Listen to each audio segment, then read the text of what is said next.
This is a swastika, a word of Sanskrit origin, swastika, meaning to be fortunate. But the swastika is most famous in the Western world because of its adoption by the Nazi Party in the early 20th century and has since come to be associated with Nazi ideals and white supremacism. But here's a photo from a Buddhist pagoda I took in China a few years ago. A swastika right on the chest of the Buddha. Now, I'm fairly certain that Buddha was not a Nazi. So what exactly is this symbol and where did it come from? The oldest known example of this shape was carved into mammoth ivory around 10,000 years ago and was found in what is now Ukraine. Other prehistoric carvings of swastikas throughout the world have been found in England, Iran, India, and the Americas.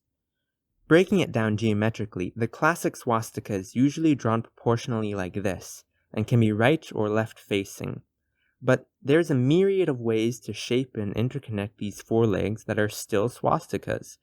Because the shape is so simple, it was developed multiple times independently by peoples in different parts of the world and was just as common as the shape of a star or a swirl.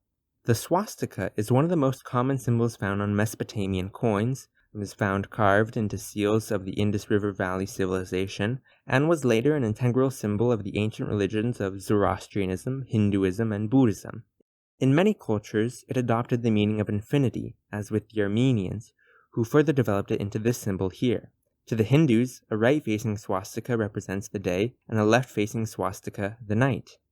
The ancient Greeks and Romans were also fond of the swastika, and it saw much use in architecture, usually in the meander, where it was referred to as Greek keys. It can also be seen on all these coins from Corinth that were made during the 6th century BC. In Greece, the swastika also has a special name. It's known as the Gammadian cross, coming from the Greek letter gamma, since the cross was formed by 4 of these letters. The Chinese used the swastika in near every context imaginable, from shrines to paper decorations to the robes of the emperor himself, incorporating it into different characters and designs. The swastika itself is also considered a Chinese character, and has its own proper stroke order. It is pronounced wan, or referred to as wanzi, the wan character. It is a homophone for the word meaning 10,000, so using the swastika in any design is said to increase the luck or good fortune by 10,000 as well. It is even encoded into Unicode at point U5340 and U5350, right in the middle of a large section of other common Chinese characters, and can easily be typed with any form of Chinese input on your computer. In Korean it's called manja, and in Japanese manji, holding the same meaning as in Chinese, still being a homophone for 10,000. In both these places, the swastika is used in design in much the same way as in China, and even became the family crest of the Hachisuka Masakatsu clan. Far west of the Far East, ancient Celts also used the symbol and associated it with Thor, or specifically with Mjolnir, his hammer. Other times it was used to represent the sun and has been found carved into numerous stones and engraved into metal. In medieval Christianity, the swastika was used as a hooked cross. It can be seen on the vestments of the effigy of Bishop William Eddington in 1366, and on the stole of a priest in the 1445 painting of the Seven Sacraments, used simply as a stylized version of the cross.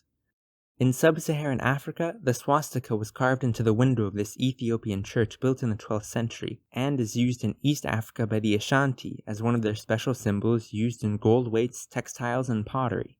And in the Americas as well, many different people, both in the north and south, use the swastika in clothing and carvings to represent prosperity and luck. Here it is seen being used by the Navajo in both fabrics and metalwork and is called the whirling log.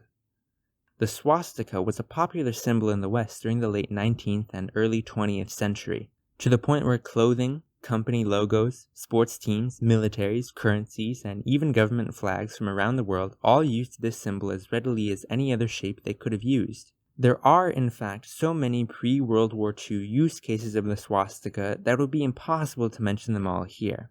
The point I'm trying to make here is not just that the swastika was used, but that it was a common symbol in human society for millennia.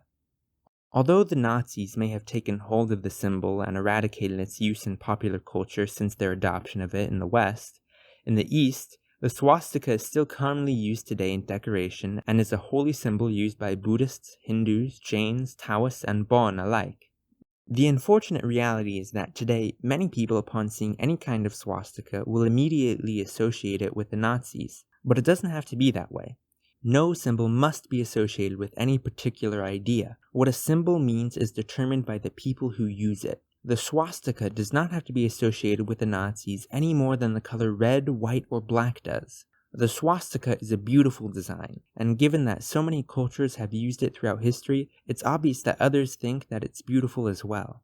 We can easily take the swastika and use it in positive ways, just like how it used to be used. Change starts with the individual. Change your own mindset about the swastika. Go ahead and draw a few on a piece of paper right now. Draw it both ways. Draw it however you want because this symbol is just as much your human heritage as is any other shape we draw. Go ahead and share this message with others. Don't be ashamed of our swastika-ridden history, but be proud that this shape has been found in nearly every corner of the earth and will continue to be with us for millennia to come. As for myself, you'll be seeing more swastikas in my designs from now on, and I hope to see more positive swastikas in the future from you as well. And until next time, thanks for watching.